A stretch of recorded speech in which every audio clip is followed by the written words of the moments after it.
지금 이 순간에도 수많은 한국인들이 매일 아침 올리브유 한 스푼을 마시며 이것이 건강을 위한 황금 처방이라고 굳게 믿고 있습니다. 돼지기름은 적처럼 피하면서 식물성 기름은 모든 음식에 듬뿍 넣습니다. 그러나 안타깝게도 말씀드려야 합니다. 이것은 지난 수십 년 동안 수천 건의 지방간, 조기 기억력 저하, 심지어 암까지 만들어낸 가장 위험한 영양오해 중 하나입니다. 건강 비결 안녕하세요 여러분, 저는 독돌 디란입니다. 오늘 이 영상에서 저는 모든 거짓말을 낱낱이 밝히겠습니다. 버터, 올리브유, 돼지기름이 사실은 여러분이 생각하는 만큼 다르지 않은 이유, 기름을 직접 마시는 행동이 여러분의 간을 어떻게 몰래 파괴하고 있는지, 한국의 90% 주부들이 알지도 못한 채 매일 반복하고 있는 치명적인 조리 실수는 무엇인지, 그리고 무엇보다 중요한 것, 너무 늦기 전에 여러분 주방 속 기름이 이미 변질되었는지 확인하는 방법까지 모두 공개하겠습니다. 또 한 가지 여러분을 자랑스럽게 만들 진실도 들려드리겠습니다. 전 세계가 찬양하는 지중해 식단보다 한국의 전통 식단, 즉 생선구이, 미역국, 김치가 훨씬 우수하다는 사실입니다. 이탈리아산 올리브유나 미국산 오메가3 캡슐에 돈을 쓸 필요 없습니다. 영양의 보물창고는 이미 여러분의 밥상 위에 있습니다. 그리고 영상 마지막에는 수백 명이 제게 물어온 아주 현실적인 질문들에 답하겠습니다. 올리브유를 몇 년째 마시고 있는데 위험한가요? 아이가 미국산 오메가3 캡슐을 주는데 먹어도 되나요?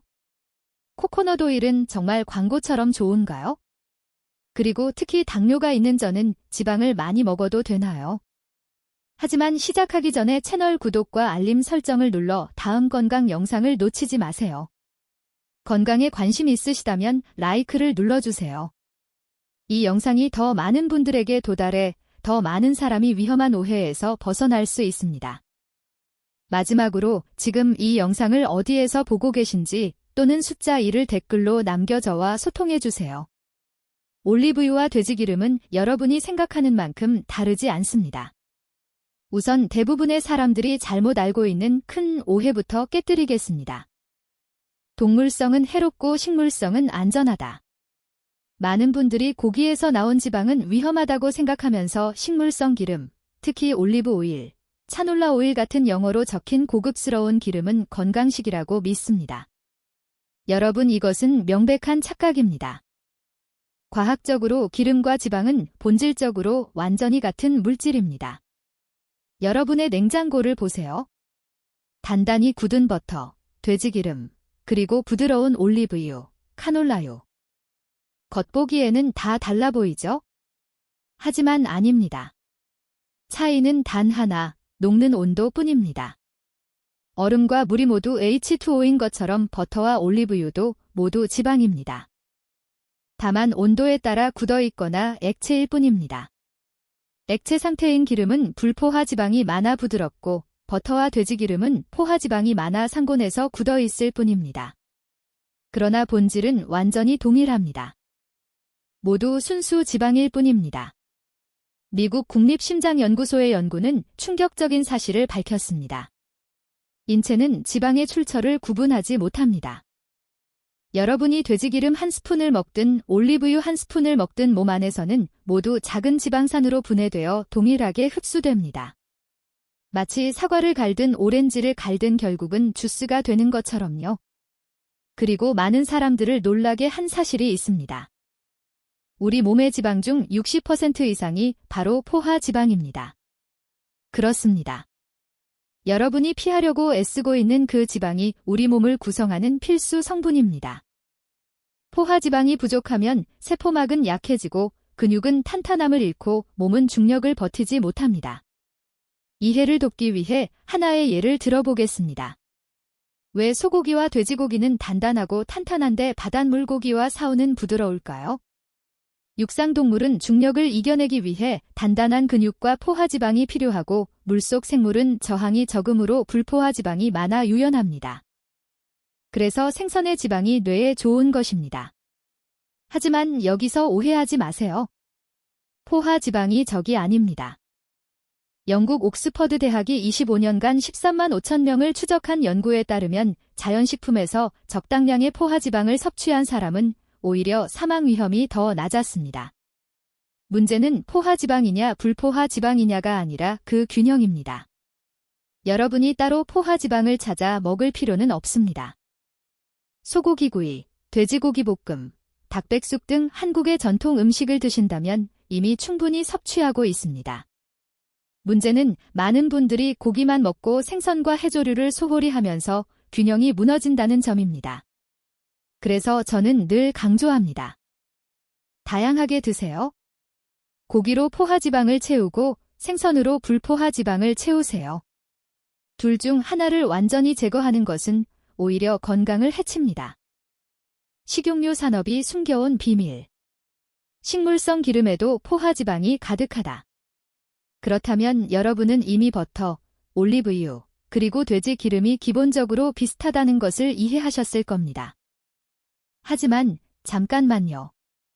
모두가 똑같다면 왜 사람들은 여전히 식물성 기름이 동물성 기름보다 더 좋다고 말하는 걸까요? 바로 여기서부터 거짓말이 시작됩니다. 그리고 제가 지금 바로 폭로하겠습니다. 여러분은 혹시 슈퍼마켓에 왜 수십 가지의 식물성 기름이 있고 각자 스스로를 가장 건강한 기름이라고 주장하는지 궁금해한 적 있나요? 제가 충격적인 진실 하나를 알려드릴게요. 여러분이 매일 건강하다고 믿으며 쓰고 있는 많은 식물성 기름들이 사실은 포화지방 함량이 매우 높습니다. 심지어 일부 동물성 지방보다 더 높아요. 예를 들어 코코넛 오일은 포화지방이 무려 90%나 되는데 돼지 기름은 약 40%밖에 되지 않습니다. 그런데도 사람들은 코코넛 오일을 슈퍼푸드라고 부르고 돼지 기름에는 유해하다는 딱지를 붙입니다. 정말 말도 안 되지 않나요? 하지만 여러분이 놀라서 집에 있는 식용유를 모두 버리기 전에 대부분의 사람들이 모르는 아주 중요한 사실을 제가 설명해 드리겠습니다. 여러분이 어떤 종류의 지방을 먹든지 비싼 올리브유든 저렴한 돼지 기름이든 몸은 그대로 흡수하지 않습니다. 우리의 소화 시스템은 아주 정교한 가공 공장과 같습니다. 모든 지방을 가장 작은 분자인 지방산으로 분해한 뒤 그 작은 분자 하나하나를 혈액으로 흡수합니다. 마치 집을 허물 때 빨간 벽돌이든 노란 벽돌이든 결국은 벽돌 하나하나로 돌아가는 것과 같습니다. 이게 무슨 뜻일까요? 생화학적으로는 몸은 시골 농장에서 뛰어다니는 닭에서 온 지방인지 고급 그리스 올리브에서 온 지방인지 전혀 구분하지 못한다는 뜻입니다. 모두 똑같이 분해되고 똑같이 흡수됩니다.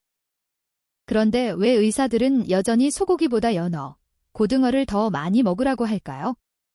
그 답은 바로 여러분의 뇌에 있습니다.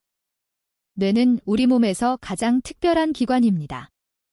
심장, 간, 근육 같은 다른 기관들은 여러 종류의 지방으로도 잘 작동하지만 뇌는 아주 까다롭습니다. 미국 국립뇌과학연구소의 과학자들은 뇌세포가 빠르게 신경신호를 전달하기 위해서는 매우 유연한 환경이 필요하다는 사실을 밝혀냈습니다. 뇌세포의 막을 집의 벽이라고 상상해보세요. 벽이 너무 딱딱하면 누구도 창문을 재빠르게 통과할 수 없겠죠. 하지만 벽이 부드럽고 탄력이 있다면 모든 것이 자유롭게 움직일 수 있습니다. 바로 불포화지방이 그 부드러움을 만들어줍니다. 불포화지방 분자가 세포막에 자리 잡으면 구조 안에 작은 구붐이 생겨 뇌세포막을 스프링처럼 유연하게 만듭니다. 그 덕분에 뇌 속 전기 신호가 아주 빠르게 전달되고 여러분은 더 민첩하게 사고하고 더 잘 기억할 수 있게 됩니다. 반대로 포화지방은 길고 곧은 막대기 같은 구조라 세포막을 딱딱하게 만듭니다. 뇌에 포화지방이 너무 많으면 신경신호 전달 속도가 느려지는데 그래서 사람들이 기름진 음식 많이 먹으면 머리가 둔해진다고 말하는 겁니다. 그리고 제가 여러분께 꼭 기억하라고 강조하고 싶은 핵심은 이것입니다. 우리가 불포화지방을 필요로 하는 진짜 이유는 뇌 때문이지 심장이나 간이나 근육 때문이 아닙니다. 몸의 다른 기관들은 그다지 특별한 불포화지방을 많이 필요로 하지 않습니다. 많은 사람들이 생선기름을 먹으면 염증이 줄고 심장에 좋다고 말합니다. 맞긴 하지만 그건 부가적인 효과일 뿐입니다. 불포화지방, 특히 뇌 건강에 좋은 지방의 가장 핵심적이고 압도적으로 중요한 역할은 바로 여러분의 신경세포를 건강하게 유지하는 것입니다. 그리고 수많은 불포화지방 중에서 인간의 몸이 절대 스스로 만들어내지 못하는 특별한 지방이 하나 있습니다. 바로 많은 사람들이 영어로 줄여 부르는 뇌건강 지방입니다. 인간이 왜 이걸 스스로 만들지 못할까요? 우리 몸이 부족해서가 아닙니다, 여러분. 수백만 년의 진화 과정에서 인간은 늘 생선과 해산물을 먹어왔기 때문에 몸이 이렇게 생각한 것입니다. 이건 너무 쉽게 들어오니까 굳이 힘들게 만들 필요가 없겠네. 마치 여러분 집 근처에 신선한 채소가 가득한 대형마트가 있는데 굳이 집에서 텃밭을 가꿀 필요가 없는 것과 같습니다. 수조원 규모의 트윅스 폭로. 그들이 절대 알려주지 않으려는 올리브유의 진실. 다음으로 제가 식품산업이 절대로 여러분에게 알려주지 않으려는 수조원 규모의 트윅스를 폭로하겠습니다. 여러분의 부엌 찬장 안에 아주 위험한 것이 도사리고 있습니다. 그리고 그것은 여러분이 생각하는 돼지기름이 아니라 여러분이 몇십만 원씩 내고 사는 고급 식용유들입니다. 여러분은 500ml 올리브유 한 병이 대두유보다 5배, 10배까지 비싸게 팔릴 수 있다는 것을 알고 계셨나요? 그리고 도대체 왜 그들이 이렇게 말도 안 되게 높은 가격을 책정할 수 있는지 궁금하지 않으셨나요? 오늘 저는 수조원 규모의 식품산업이 만들어낸 가장 교묘한 마케팅 트윅스 중 하나, 바로 올리브유를 하늘에서 내려온 만병통치약처럼 포장하고 다른 기름을 절대 먹어서는 안 되는 독처럼 몰아간 그 트윅스를 폭로하겠습니다. 올리브유 판매자들은 흔히 이렇게 자랑합니다. 올리브유는 염증을 일으키는 지방이 적어요. 듣기에는 매우 좋아 보이죠. 하지만 그들이 말하지 않는 것이 있습니다. 올리브유에는 뇌를 건강하게 하는 좋은 지방도 매우 적다는 사실입니다. 맞습니다. 올리브유는 나쁜 것도 적지만 좋은 것도 적습니다. 마치 시험을 안 봐서 틀린 문제도 없고 맞은 문제도 없는 5점짜리 학생과 같습니다. 틀리진 않았지만 잘한 것도 없다는 뜻이죠. 연어, 고등어처럼 뇌지방이 풍부한 식품과 비교하면 올리브유는 뇌영양면에서 거의 빈손이나 마찬가지입니다. 그런데도 사람들은 그것을 마치 신약처럼 찬양합니다. 똑똑한 마케팅팀은 인간의 심리를 교묘하게 이용했습니다. 바로 두려움입니다. 그들은 대두유, 옥수수유 같은 저렴한 기름에는 염증을 유발하는 성분이 조금 더 들어있다고 말합니다. 그리고 염증이라는 단어를 듣는 순간 여러분은 겁을 먹고 올리브유에 10배의 돈을 지불하게 됩니다. 하지만 진실은 무엇일까요? 2019년 호주 국가영양연구소의 연구는 인기 있는 15가지 식용유를 비교한 뒤 이렇게 결론을 내렸습니다. 우리가 매일 요리에 사용하는 기름의 양, 즉 1대 2스푼 정도에서는 대두유와 올리브유의 건강 차이는 사실상 의미가 없다는 것입니다. 들으셨나요? 의미가 없습니다. 생각해보세요. 여러분은 하루에 기름을 얼마나 쓰시나요? 많아야 채소를 볶거나 국을 끓일 때 2스푼 정도입니다. 이 정도 적은 양이라면 올리브유를 쓰든 대두유를 쓰든 건강에 큰 차이를 만들지 않습니다. 하지만 올리브유 산업, 연간 150억 달러가 넘는 전 세계 시장은 여러분이 이 사실을 알기 원하지 않습니다. 그래서 그들은 비싼 가격을 정당화하기 위해 가짜 차별점을 만들어야 했습니다. 그리고 그들은 과학 용어를 그럴듯하게 포장해 소비자들의 머릿속에 주입하는 데 성공했습니다. 제가 분명히 말씀드리고 싶습니다. 그리스산 올리브유를 살지, 이탈리아산 올리브유를 살지, 옥수수유를 살지, 해바라기유를 살지 고민하는데 시간을 쓰기보다는 하루에 30분 걷는데 그 시간을 쓰세요. 여러분이 규칙적으로 걷는지, 여부는 어떤 기름을 쓰는지보다 100배 더 중요합니다. 여러분이 흰쌀밥, 비빔면, 케이크 같은 탄수화물을 얼마나 많이 먹는지는 올리브유를 사느냐, 대두유를 사느냐보다 1000배 더 중요합니다. 이것은 제가 수천 건이 영양상담을 하며 확인한 사실입니다. 저는 강남에 사는 62세 최재성 씨를 만난 적이 있습니다. 그는 걱정스러운 얼굴로 매달 30만 원 가까이 들여 이탈리아산 고급 올리브유를 사 먹으면 콜레스테롤이 떨어질 거라 믿어왔다고 했습니다. 제가 그의 혈액 검사를 확인해 보니 콜레스테롤은 여전히 매우 높았습니다. 왜일까요? 그는 하루 종일 TV만 보고 움직이지 않았고 일주일에 3번씩 삼겹살을 먹었으며 체중도 15kg이나 초과해 있었기 때문입니다. 그래서 제가 말했습니다. 어르신 올리브유는 마법이 아닙니다. 혈관 속으로 날아가서 콜레스테롤을 씻어내는 그런 기적 같은 일은 일어나지 않아요. 여기서 반드시 바로잡아야 할 매우 위험한 오해가 있습니다. 많은 사람들이 좋은 지방을 먹으면 나쁜 콜레스테롤이 몸에서 쫓겨난다고 생각합니다. 그들은 좋은 지방 분자가 용감한 전사처럼 혈관 속으로 뛰어들어 콜레스테롤을 청소한다고 상상합니다. 터무니없는 생각입니다. 인간의 몸은 세탁기처럼 작동하지 않습니다. 미국 존스 홉킨스 의과대학의 연구는 실제 메커니즘이 완전히 다르다고 밝혔습니다. 가는 음식에서 좋은 지방을 충분히 공급받으면 콜레스테롤 생성량을 잠시 조금 줄일 뿐입니다. 그게 전부입니다. 좋은 지방 섭취로 인한 콜레스테롤 감소 효과는 고작 5에서 10% 수준입니다.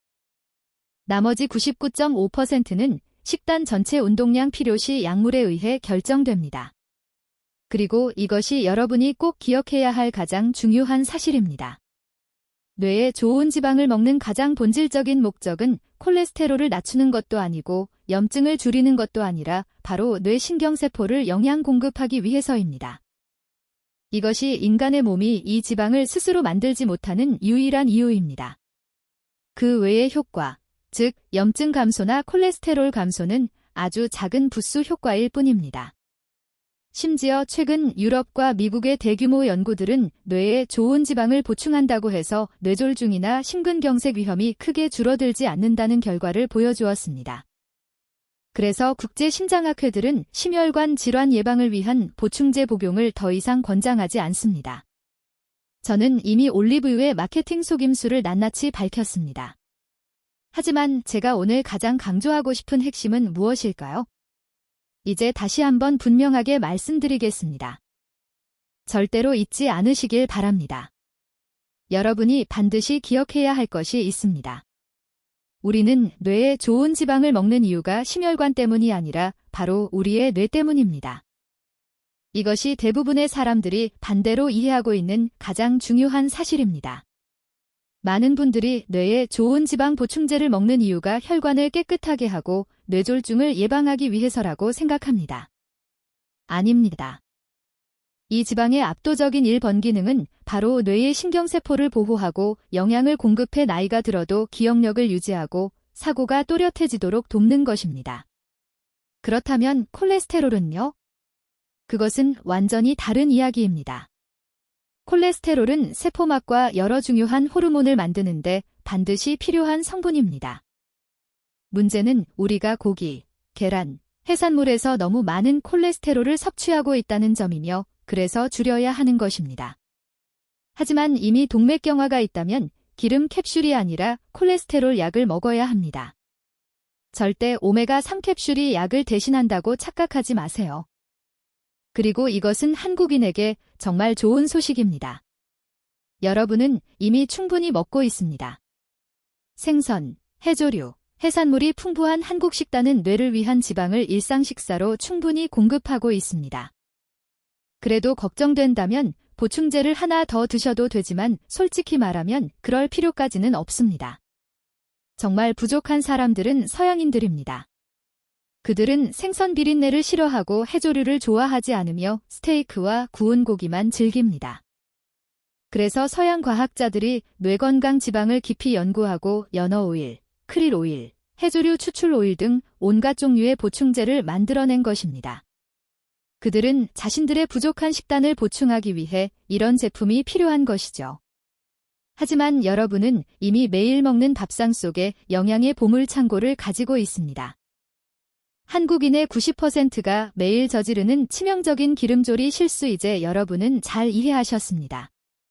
우리는 좋은 지방을 먹는 이유가 심장이나 콜레스테롤 때문이 아니라 바로 뇌 때문이라는 것을요. 하지만 잠깐만요. 여러분이 이미 올바른 기름을 선택하고 목적도 정확히 이해했다 해도 조리 방법이 잘못되면 모든 것이 무의미해집니다. 그리고 이것이 제가 거의 모든 한국 주부들이 매일 아무렇지 않게 반복하고 있는 그러나 전혀 모르고 있는 치명적인 실수들입니다. 저는 감히 말할 수 있습니다.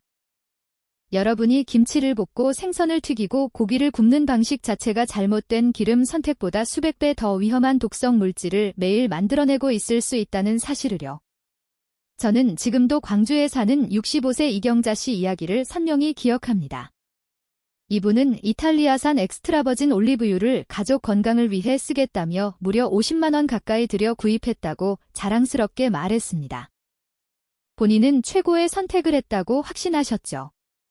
그런데 제가 그 기름을 어떻게 사용하느냐고 물었을 때 이렇게 답하셨습니다. 생선 튀기고 채소 볶고 고기 구울 때 센 불로 빨리 익히려고 써요. 저는 깊은 한숨을 내쉬며 말했습니다. 어머님, 그 비싼 기름을 지금 매일 도구로 바꿔 드시고 계신 거예요? 이경자 씨는 충격을 받으며 물었습니다. 왜요? 바로 이것이 수백만 한국인이 똑같이 저지르고 있는 대형 실수입니다. 이해하시려면 대부분이 모르는 아주 중요한 개념 하나를 아셔야 합니다. 바로 기름의 연기점입니다. 모든 기름에는 일정 온도 이상 올렸을 때 연기가 나며 분해되기 시작하는 한계점이 있습니다. 이 온도를 넘는 순간 기름 속의 좋은 지방은 급격히 파괴되며 이름조차 어려운 유해 화합물로 바뀝니다. 아주 간단히 말하면 이것들은 암을 유발하고 간을 손상시키며 심혈관 질환 위험을 폭발적으로 증가시키는 독성 물질입니다. 2020년 스페인 바르셀로나 대학의 혁신적인 연구는 20가지 유명 식용유를 분석해 연기점을 넘겨 조리할 경우 단 몇 분 만에 독성 물질이 50배에서 100배까지 폭증한다는 충격적인 결과를 발표했습니다. 그렇다면 기름별 연기점은 얼마일까요? 꼭 기억해야 할 숫자는 다음과 같습니다. 엑스트라버진 올리브유는 약 160도에서 190도, 대두유는 약 230도, 카놀라유는 약 240도, 아보카도유는 약 270도입니다. 그런데 여러분은 생선 튀기고 고기 볶을 때 프라이팬 온도가 몇 도인지 아시나요? 대부분 200도에서 250도, 심지어 300도까지 올라갑니다. 이 말은 곧 올리브유로 센 불에서 생선을 튀기는 순간 기름은 첫 순간부터 완전히 변질되어 독성 물질이 되어버린다는 뜻입니다. 저는 이런 장면을 한국 가정에서 수백 번 보았습니다. 귀한 올리브유를 팬에 붓고 불을 가장 세게 올린 뒤 팬이 뜨겁게 달궈질 때까지 기다립니다. 그러다 생선을 넣는 순간 연기가 치솟고 타는 냄새가 올라옵니다. 대부분은 이것을 이제 튀기기 좋은 온도라고 착각합니다.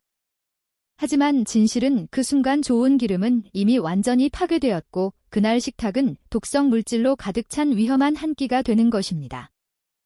미국 국립암센터 연구에 따르면 연기나 변질된 기름으로 조리한 음식을 자주 먹는 사람은 대장암, 간암 위험이 최대 40%까지 증가한다고 경고하고 있습니다. 그렇다면 기름을 올바르게 사용하는 방법은 무엇일까요? 오늘부터 꼭 지켜야 할 황금 원칙은 이것입니다. 엑스트라 버진 올리브유는 샐러드 드레싱, 이미 조리된 음식 위에 뿌리는 용도, 혹은 약불에서 짧게 볶는 용도로만 사용해야 합니다. 절대로 높은 온도로 튀기거나 굽는 데 사용하면 안 됩니다. 만약 생선튀김이나 치킨을 할 경우 대두유, 카놀라유, 아보카도유처럼 연기점이 높은 기름을 사용하세요. 하지만 무엇보다 중요한 것은 바로 불 조절입니다. 강불은 절대 필요 없습니다. 중불, 약 170도에서 180도로 천천히 조리하면 맛은 그대로 안전성은 수백 배 높아집니다. 전문 요리사들이 꼭 지키는 비법도 알려드리겠습니다. 기름을 듬뿍 붓는 대신 에어프라이어나 오븐의 무지방조리 또는 압력구이 방식을 사용해보세요. 생선이나 고기 위에 기름을 아주 얇게 바르는 것만으로도 바삭하고 고소한 맛을 그대로 재현할 수 있습니다. 이렇게 하면 전통 방식보다 기름 사용량은 90%나 줄어듭니다.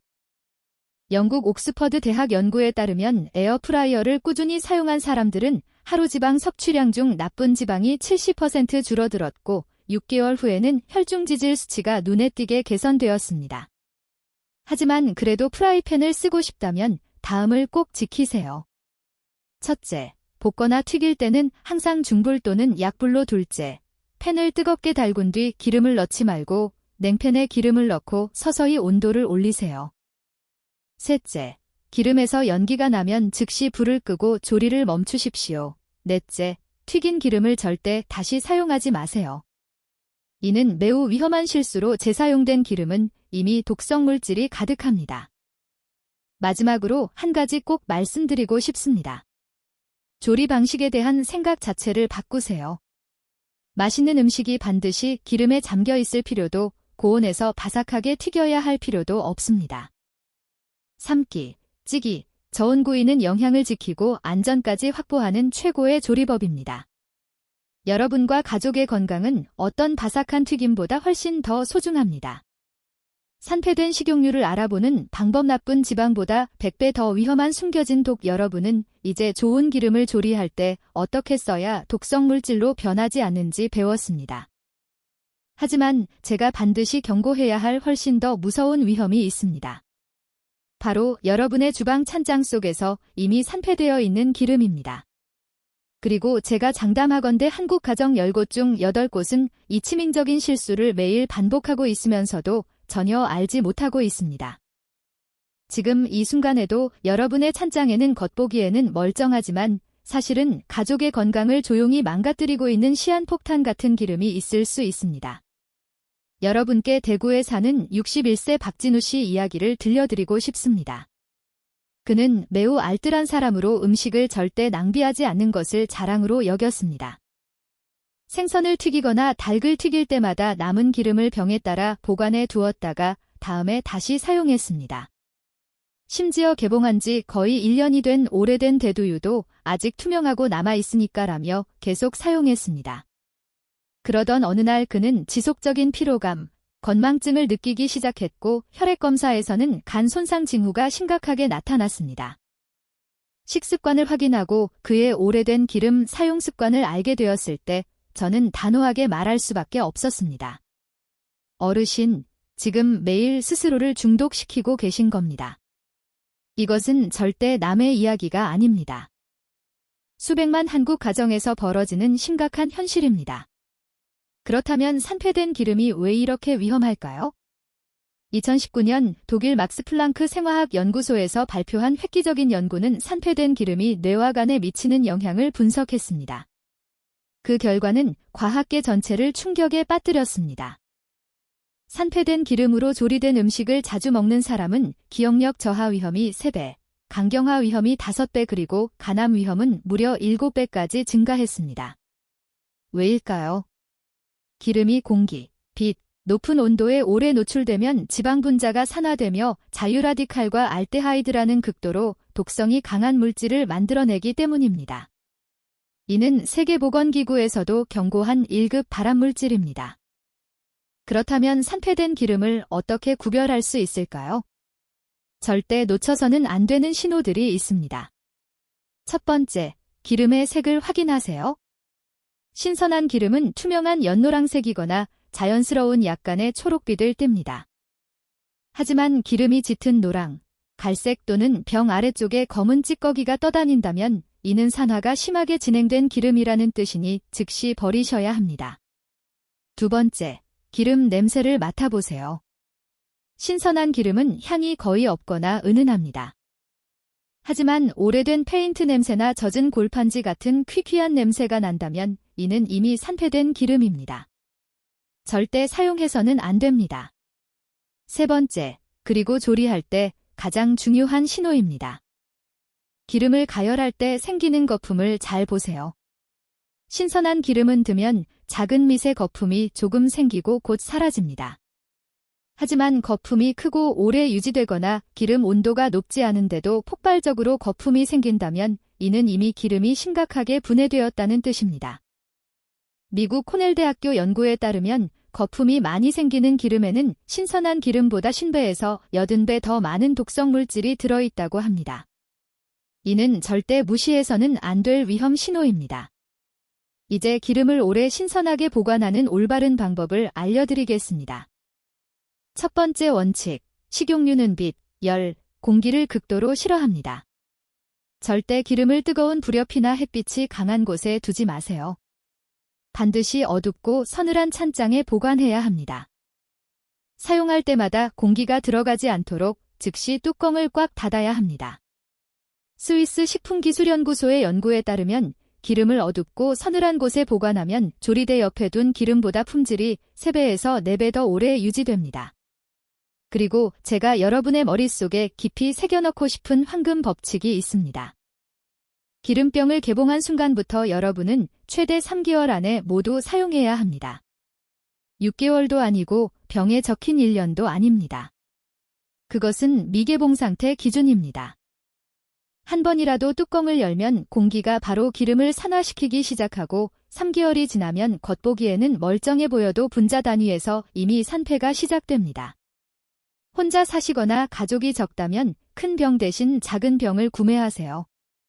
가격이 조금 싸다고 큰 병을 사서 오래 두었다가 산패된 기름을 먹게 된다면 여러분은 스스로에게 독을 먹이는 셈입니다.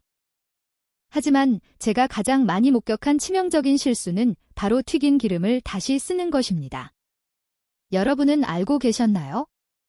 기름은 한 번 높은 온도에서 튀김을 하면 이미 수백 가지의 독성 물질을 생성합니다. 미국 일리노이 대학교 연구에 따르면 한 번 튀긴 기름은 신선한 기름보다 발암물질이 수배 높습니다. 그리고 그 기름을 두 번째 사용하면 독성은 무려 100배까지 증가합니다.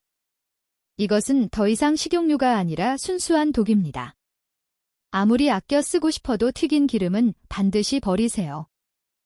여러분과 가족의 건강은 몇만 원의 기름값보다 훨씬 더 소중합니다. 마지막으로 제가 여러분께 당부드리고 싶은 행동이 있습니다. 바로 지금 찬장을 열고 집에 있는 모든 기름통을 확인하세요. 개봉 후 3개월이 지난 기름이 있다면 즉시 버리세요. 오래된 튀김기름이 담긴 용기가 있다면 지금 당장 모두 버리세요. 아까워하는 마음이 매일 여러분을 천천히 해치게 두지 마세요. 한국인의 식단에 자연스럽게 담긴 오메가3 공급원 왜 한국인은 전 세계에서 가장 운이 좋을까? 지금까지 우리는 부정적인 이야기만 해서 꽤 피곤해졌습니다. 그리고 이제는 한국인에게만 해당되는 아주 반가운 소식입니다. 제가 장담하건대 99%의 분들이 아직 모르는 사실입니다. 여러분은 알고 계셨나요? 서양 사람들은 뇌에 좋은 지방 보충제를 사기 위해 매달 수백만 원을 쓰지만 한국인은 이 황금 같은 선물을 매일의 밥상에서 무료로 얻고 있다는 사실을요. 맞습니다. 여러분이 고등어구이, 생참치, 미역국을 좋아하기만 해도 전 세계 수백만 명이 부러워하는 뇌 영양지방을 엄청난 양으로 섭취하고 있는 것입니다. 이것은 우연이 아니라 바다와 가까이 살아온 우리 민족에게 자연이 준 축복입니다. 미국 하버드 대학교에서 15년에 걸쳐 4만 명이 넘는 성인을 추적조사한 연구에서 놀라운 사실이 밝혀졌습니다. 일주일에 2번 이상 생선을 먹는 사람은 그렇지 않은 사람보다 노년의 기억력과 사고력을 30% 더 잘 유지했다는 것입니다. 그리고 여러분도 아시다시피 한국인의 전통식단 김치, 젓갈, 미역국, 해조류는 의도치 않게 전 세계에서 가장 뇌지방이 풍부한 식단 중 하나를 만들어 왔습니다. 저는 부산에 사는 68세 박미숙 씨를 만난 적이 있습니다. 그는 뇌에 좋다는 말을 듣고 3년 동안 매일 아침 올리브유를 한 스푼씩 마셨다고 했습니다. 제가 그에게 평소 식단을 물어보니 고등어구이, 미역국, 참치 비빔밥을 거의 매일 먹는다고 말했습니다. 저는 웃으면서 이렇게 말했습니다. 어머니, 그건 전혀 필요 없는 행동이에요. 어머니가 드시는 고등어구이 한 끼만으로도 올리브유 한 스푼보다 10배는 더 많은 뇌 영양지방을 얻고 계십니다. 그러자 그는 놀라며 말했습니다. 정말요? 몰랐어요. 그렇습니다. 여러분, 대부분의 한국인은 자신이 매일 먹는 밥 속에 엄청난 영양 보물을 가지고 있다는 사실을 전혀 모릅니다. 하지만 저는 여러분께 반드시 경고해야 할 매우 위험한 습관이 있습니다. 바로 기름을 그대로 한 스푼씩 마시는 것입니다. 이것은 제가 본 가장 잘못되고 위험한 습관 중 하나입니다. 인간의 몸은 순수한 기름을 직접 소화하도록 설계되어 있지 않습니다. 기름을 한 스푼 마시면 위장은 충격을 받아 어떻게 처리해야 할지 몰라 메스꺼움, 소화불량, 심하면 췌장염까지 올 수 있습니다. 호주 국립의학연구소의 소화기 연구팀은 기름은 반드시 다른 음식, 특히 채소와 단백질과 함께 섭취할 때만 제대로 소화된다고 밝혔습니다. 그래서 자연계 어느 동물도 순수한 기름을 그냥 마시지 않는 것입니다. 게다가 여러분이 꼭 이해해야 하는 핵심 진실이 하나 있습니다. 올리브유, 카놀라유 같은 땅에서 나는 식물성 기름은 바다 생선의 지방과 비교할 수 없다는 것입니다. 왜일까요? 올리브유는 대두유 등 모두 땅에서 자라는 식물에서 나옵니다. 이들은 단단한 구조를 유지하기 위해 꽤 많은 포화지방이 필요합니다. 하지만 연어, 고등어, 참치, 해조류처럼 물속에서 사는 생물들은 뇌를 키우는 특별한 지방을 엄청나게 많이 가지고 있습니다. 이것이 올리브유를 한 병 마셔도 연어구이 한 조각을 못 따라가는 이유입니다. 그리고 한국인에게 정말 좋은 소식이 있습니다. 생선, 해조류, 해산물을 자주 먹는 식습관만으로도 여러분은 이미 충분히 아니 넉넉하게 뇌 영양 지방을 섭취하고 있다는 것입니다. 채소를 볶거나 국을 끓일 때 쓰는 그 작은 양의 이름만으로도 필요한 지방은 이미 충분합니다. 굳이 기름을 따로 마실 필요가 전혀 없습니다. 그렇게 하는 것은 이미 배가 부른 사람에게 억지로 더 먹이는 것과 비슷하며 이득은 없고 해만 줍니다. 하지만 저는 또 하나의 아주 위험한 문제를 경고해야 합니다. 많은 식용유에 숨어있는 염증 유발 지방입니다. 뇌 영양지방이 염증을 꺼주는 소방수라면 이 지방은 불을 붙이는 방화범과 같습니다. 독일 예방의학연구소의 연구에 따르면 이 지방이 혈액에서 높게 나타나는 사람은 관절염, 심장병, 심지어 암 위험까지 2배, 3배 높아진다고 합니다. 그리고 더 무서운 사실은 여러분이 매일 사용하는 많은 저렴한 식용유들이 이런 위험한 지방을 잔뜩 포함하고 있다는 것입니다. 한국 식단과 지중해 식단에 비교하지만 지금까지 우리가 올리브유, 오메가3 오일, 대두유에 대해 이야기해온 모든 내용을 듣고 나면 여러분은 이렇게 궁금해할 수 있습니다. 그렇다면 내가 평생 먹어온 전통 한식은 세계적으로 유명한 지중해 식단과 비교하면 어떨까? 그 답은 여러분이 지금까지 보다 더 자부심을 느끼게 할 것입니다. 여러분은 알고 계셨나요? 전 세계가 지중해 식단에 열광하며 지구상에서 가장 건강한 식단이라고 칭송하고 있는 동안 사실 한국인들은 이미 그보다 훨씬 뛰어난 식단을 조용히 유지해오고 있다는 사실을요. 맞습니다. 여러분이 매일 먹는 생선구이, 미역국, 김치가 들어있는 전통 한식 한상 차림이 화려한 그리스식 샐러드와 비싼 올리브유를 영양면에서 훨씬 능가하고 있습니다. 이제 제가 지중해 식단의 전설에 대해 말씀드리겠습니다. 1960년대 미국 과학자들은 그리스와 지중해 주변 국가 사람들이 미국인보다 심장 건강이 훨씬 좋다는 사실을 발견했습니다. 그들도 지방을 꽤 먹는데도 말이죠. 비결은 무엇이었을까요? 많은 채소, 신선한 생선, 요거트, 그리고 돼지기름 대신 올리브유를 사용한다는 점이었습니다. 그 후 지중해 식단은 전 세계가 추앙하는 영양의 성지가 되었습니다. 하지만 거의 알려지지 않은 사실이 하나 있습니다. 유럽인이 미국인보다 건강한 진짜 이유는 그들이 탄산음료와 가공식품을 훨씬 덜 먹기 때문이지 올리브유 때문만은 아니라는 점입니다.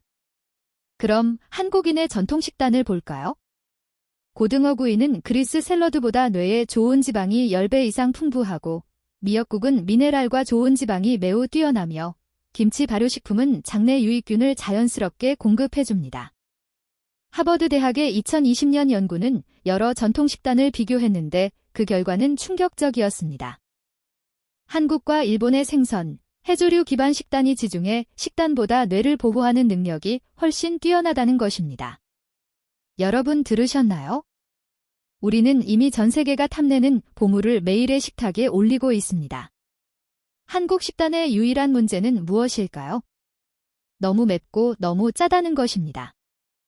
김치에 소금 양을 조금 줄이고 볶음 요리에 고춧가루를 조금 덜 넣고 구이에 간장을 조금만 사용한다면 한국 식단은 완벽 그 자체가 됩니다. 여러분은 굳이 그리스인처럼 올리브유를 듬뿍 넣은 샐러드를 먹을 필요가 없습니다. 단지 전통 한식, 생선구이, 미역국, 두부, 데친 채소를 그대로 유지하면서 짠맛만 조금 조절하면 뇌 건강과 장수를 위한 최고의 식단이 완성됩니다. 많은 분들이 저에게 묻습니다. 그러면 뇌에 좋은 지방 보충제를 먹어야 하나요?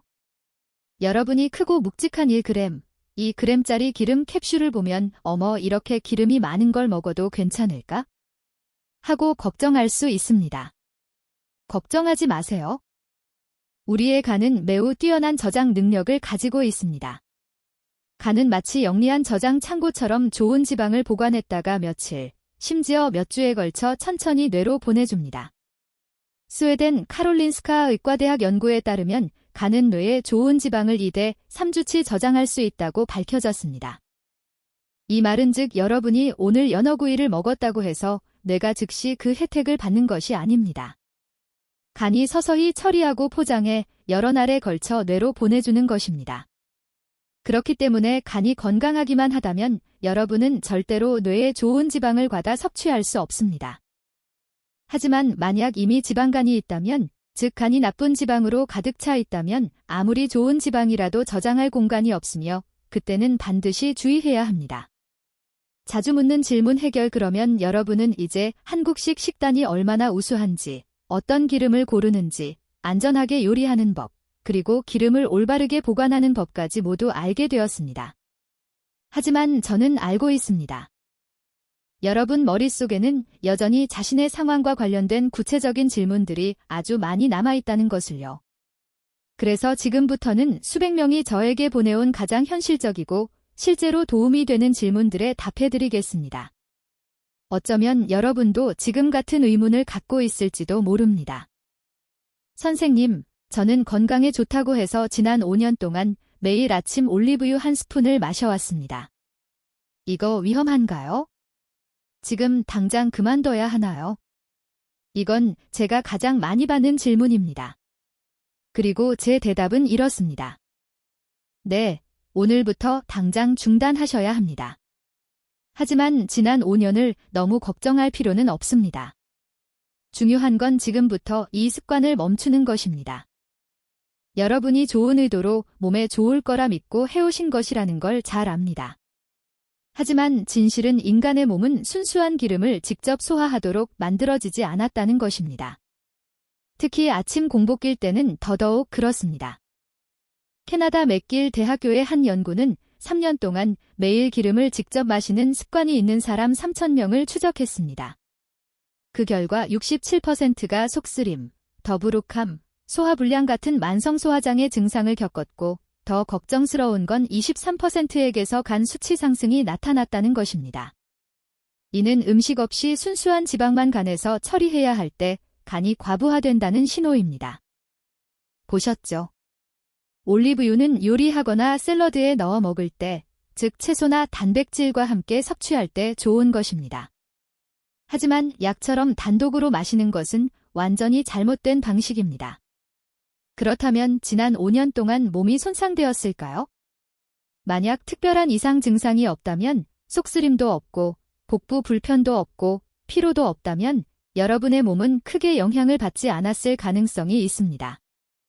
하지만 간 검사, 초음파, 간 수치 검사를 받으시길 권합니다. 그리고 오늘부터는 기름을 마시는 대신 올리브유로 버무린 샐러드 한 그릇을 드시거나 연어구이를 드세요.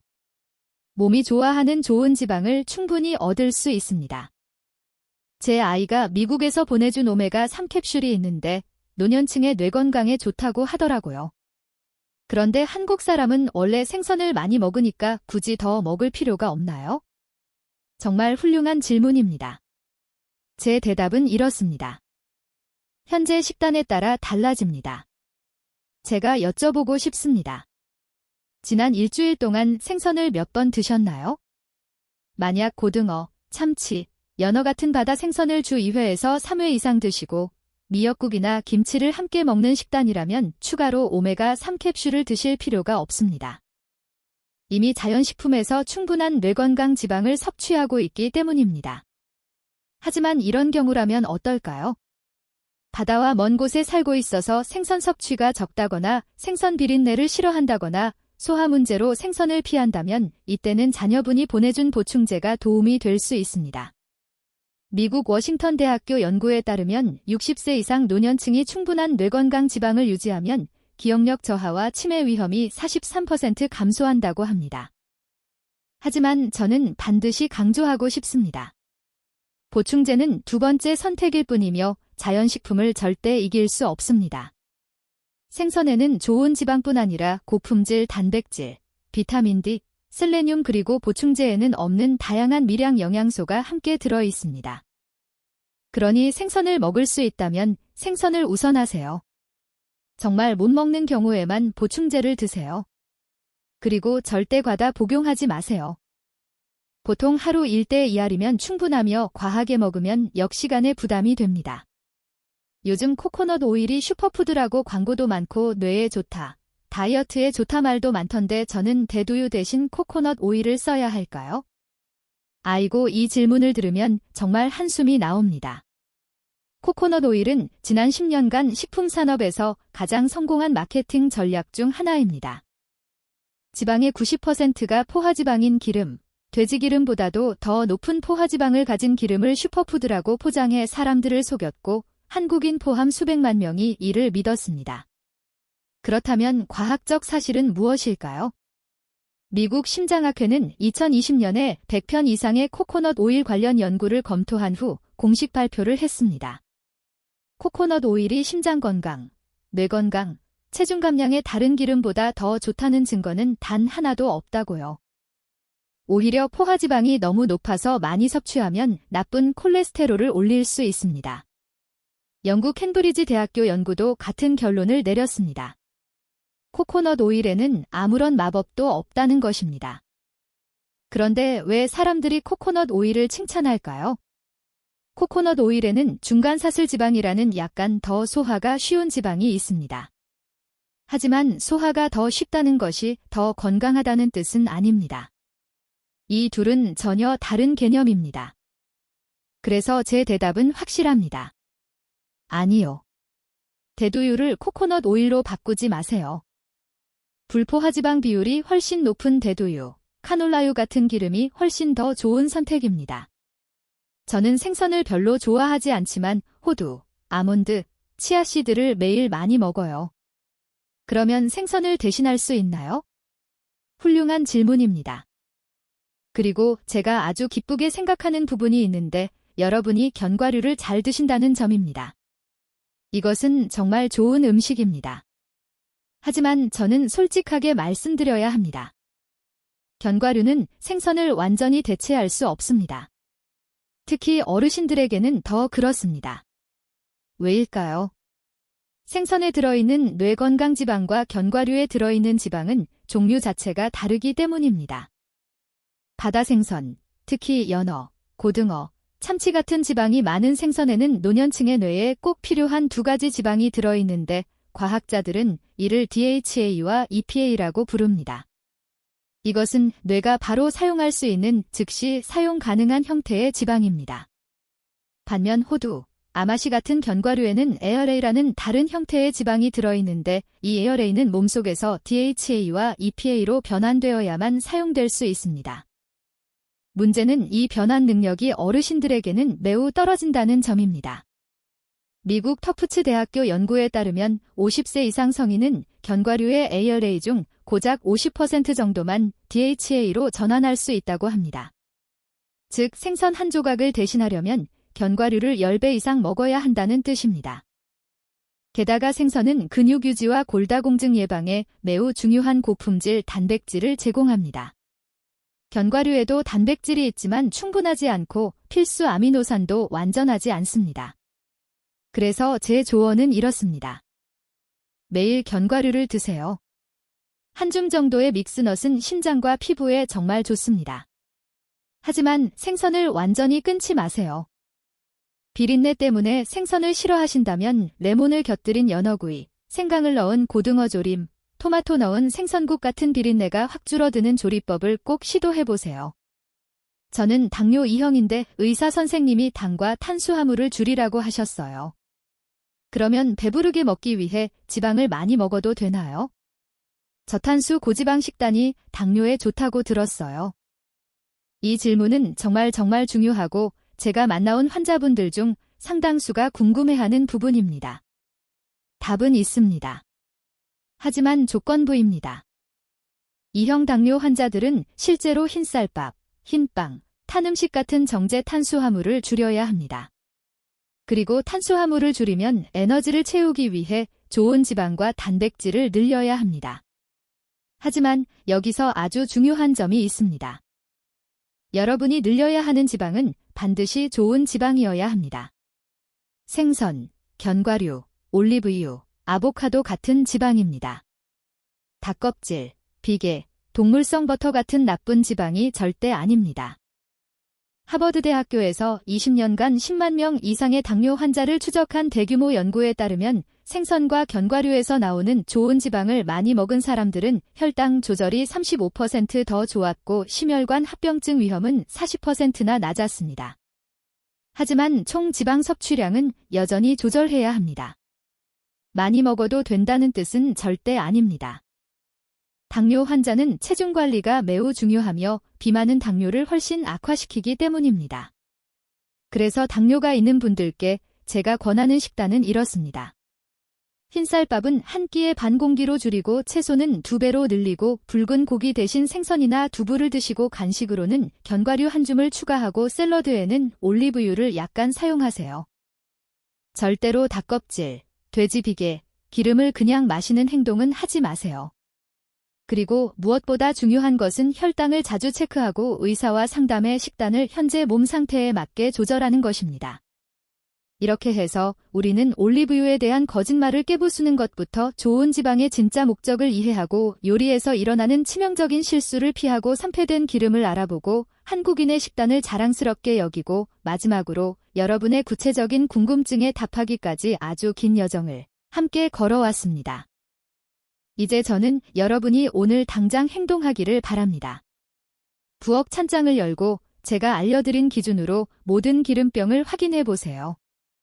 개봉한 지 3개월이 넘은 기름은 과감히 버리세요. 혹시 기름을 직접 마시는 습관이 있다면 즉시 중단하세요. 그리고 센불 대신 중불로 요리하겠다고 스스로 약속하세요. 이런 작은 행동들이 여러분과 가족의 생명을 지킬 수 있습니다. 이 영상이 여러분에게 도움이 되고 새로운 눈을 뜨게 해주었다면 꼭 좋아요를 누르고 가족과 지인에게 공유하고 앞으로 제가 공개할 더 중요한 건강 진실을 놓치지 않기 위해 채널 구독도 잊지 마세요. 기억하세요. 여러분의 뇌 건강은 여러분이 매일 하는 작은 선택들에 달려 있습니다. 올바르게 선택하세요. 다음 영상에서 다시 뵙겠습니다. 그 영상에서는 식품 산업이 극도로 숨기고 있는 당과 탄수화물에 관한 충격적인 진실을 밝혀드리겠습니다.